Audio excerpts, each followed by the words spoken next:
Selamat pagi anak-anak, kita berjumpa lagi. Ibu mau bertanya, bagaimana liburan kalian? Pasti kalian sudah semangat ya memulai pembelajaran hari ini karena sudah dipulihkan kan? Nah, sebelum kita memulai aktivitas kita hari ini, kita mau dengarkan firman Tuhan ya. Mari kita bersatu di dalam doa.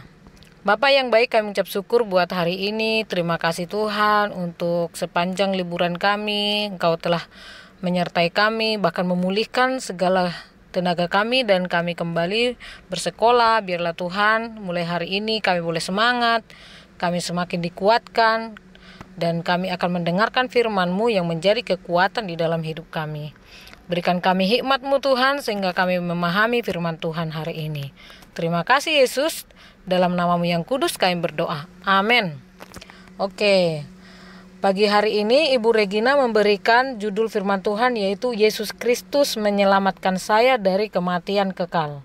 Nah, anak-anak mungkin kalian sudah sering mendengarkan ya bahwa Yesus itu adalah Tuhan dan Juru Selamat kita. Nah, hari ini Ibu mau menekankan bahwa Yesus Kristus itu menyelamatkan saya dari kematian yang kekal. Seperti apa sih? Kita mendengarkan ya. Nah, jadi anak-anak, bagaimana caranya bahwa Yesus itu menyelamatkan kita dari kematian kekal? Yaitu tidak bisa dilakukan dengan cara apapun selain dengan kematian anak Allah, yaitu kematian Yesus itu sendiri. Nah, jadi apa sih makna kematian Yesus? Yang pertama itu adalah dosa kita diampuni oleh Allah. Nah, yang kedua, hubungan kita dengan Allah dipulihkan. Seperti kita tahu ya, ketika Adam dan Hawa jatuh ke dalam dosa, bahwa hubungan manusia dengan Allah itu telah putus. Nah, sekarang hubungan kita telah dipulihkan. Yang ketiga adalah kita dibebaskan dari kematian kekal dan diberikan hidup kekal. Nah, ini yang menjadi topik devotion hari ini, bahwa kita dibebaskan dari kematian kekal dan diberikan hidup kekal. Ini boleh dilihat dari Roma 6 ayat 23. Sebab upah dosa ialah maut. Nah, yang berikutnya adalah kita mati bagi dosa dan hidup bagi Allah. Itu dilihat dari Roma 6 ayat 10 sampai 13. Jadi anak-anak, di sini apa maksudnya sih kita mati bagi dosa dan hidup bagi Allah? Artinya yang tadinya kita melakukan dosa, ya kita harus mati ya. Jadi nggak ada melakukan dosa lagi. Nah, hari ini lewat devotion ini Ibu mau meminta anak-anak menuliskan di buku refleksimu. Coba renungkan apa saja dosa-dosa yang harus kamu matikan dalam dirimu sendiri. Kamu coba buat listnya ya. Misalnya dosa berbohong. Kayaknya aku harus mati deh dari dosa berbohong ini. Jadi mulai hari ini gak ada lagi kebohongan-kebohongan karena kamu sudah mati. Kalau kita sudah mati kan berarti gak bisa melakukan lagi kebohongan kan gitu ya. Nah, biarlah hidup kita itu yang lainnya itu adalah hidup bagi Allah. Oke ya. Itu pertanyaan refleksinya hanya satu.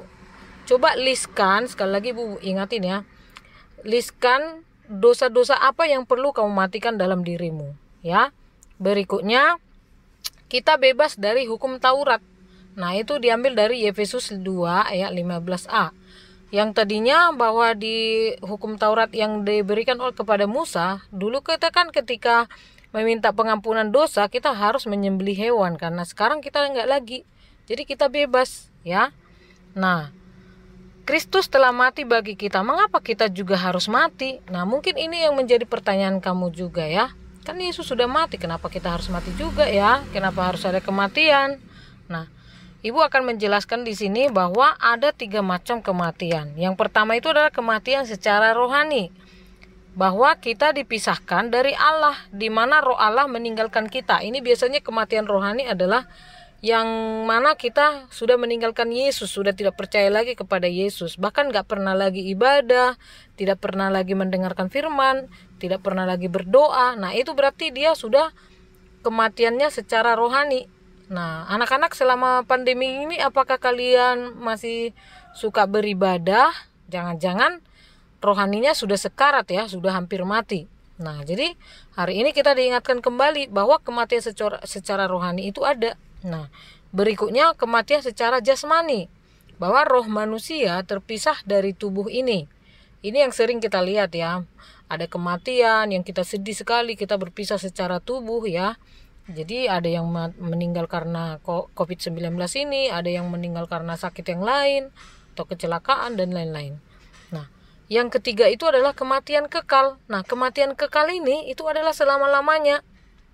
Ini tempatnya di neraka, ya. Nah, jadi makna kematian kita secara jasmani apa sih?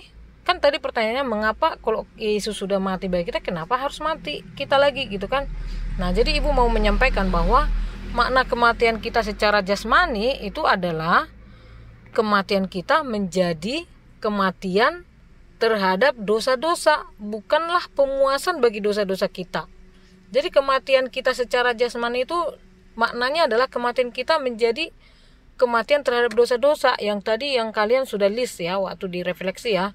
Dosa-dosa apa yang harus kamu matikan? Misalnya dosa kebohongan, dosa kemalasan, dosa asal-asalan mengerjakan sesuatu. Padahal Tuhan kan udah bilang, Kolose 3 ayat 23 bilang harus sepenuh hati mengerjakan semuanya untuk Tuhan. Nah, kalau kita tidak melakukan itu adalah dosa. Nah, berikutnya maknanya adalah kematian adalah jalan kita untuk masuk ke dalam hidup yang kekal. Jadi kita harus mengalami kematian tubuh dulu. Nah, memang sih ada dua ya orang yang naik ke surga tanpa mengalami kematian tubuh, yaitu Henok dan Nabi Elia ya. Nah, jadi kita memiliki hidup yang kekal, tetapi ya sekarang kita belum benar-benar hidup di hadirat jasmani Yesus ya. Ya, tapi sekarang kita belum benar-benar bebas dari rasa sakit dan penderitaan, kita masih di dunia kan. Nah, jadi tetapi ketika kita mati, roh kita langsung pergi untuk berada di hadirat Yesus gitu ya. Kita tidak akan pernah lagi menderita atau merasa sedih ketika kita mengalami kematian tubuh tadi. Tapi disitulah kita akan memiliki hidup yang kekal. Nah, jadi anak-anak, kematian kekal tempatnya di neraka ya. Ingat baik-baik, tempat neraka itu adalah tempat kegelapan yang paling gelap, di mana di situ akan terdapat ratap dan kertak gigi. Ya, akan terjadi penyiksaan-penyiksaan yang luar biasa di sana, yang bukan hanya 1 tahun, 2 tahun, 10 tahun, bukan 100 tahun, melainkan selama-lamanya. Ya, di sana juga tempat di mana ulat-ulat bangkai tidak mati dan api tidak pernah padam. Ya, pokoknya tempat ini sangat mengerikan, pasti nggak ada yang mau ke sana ya. Nah, jadi Yesus Kristus itu menyelamatkan kita dari kematian kekal. Wah, enak sekali ya bahwa percaya sama Tuhan Yesus itu telah menyelamatkan kita dari kematian yang kekal. Nah, ingat baik-baik ini adalah pesan firman Tuhan yang harus kamu ingat selamanya. Bahwa hanya orang yang percaya kepada Tuhan Yesus Kristus yang memperoleh hidup yang kekal. Sisanya, kalau kamu nggak percaya sama Tuhan Yesus, maka kamu akan memperoleh mati yang kekal, yang tadi ke neraka ya. Itu dari mana tahu ayatnya Bu? Itu dari Yohanes 3 ayat 16. Karena begitu besar kasih Allah akan dunia ini, sehingga ia telah mengaruniakan anaknya yang tunggal, supaya setiap orang yang percaya kepadanya tidak binasa, melainkan beroleh hidup yang kekal. Jadi ketika kamu mau percaya sama Tuhan Yesus sungguh-sungguh dengan hatimu, maka kamu akan beroleh hidup yang kekal. Nah, jadi itu ya anak-anak, bahwa Yesus itu mati adalah untuk hidup kita yang kekal, bukan yang lain. Kita bersyukur punya Yesus yang luar biasa, dan ibu berharap kelas 3 sampai kelas 6 sudah percaya sama Tuhan Yesus dan semuanya akan memperoleh hidup yang kekal. Ini adalah janji Tuhan. Oke? Demikian firman Tuhan hari ini, kita berdoa. Terima kasih Tuhan Yesus buat firman Tuhan hari ini yang mengingatkan kami bahwa Yesus telah mati bagi kami, itu untuk kami supaya memperoleh hidup yang kekal.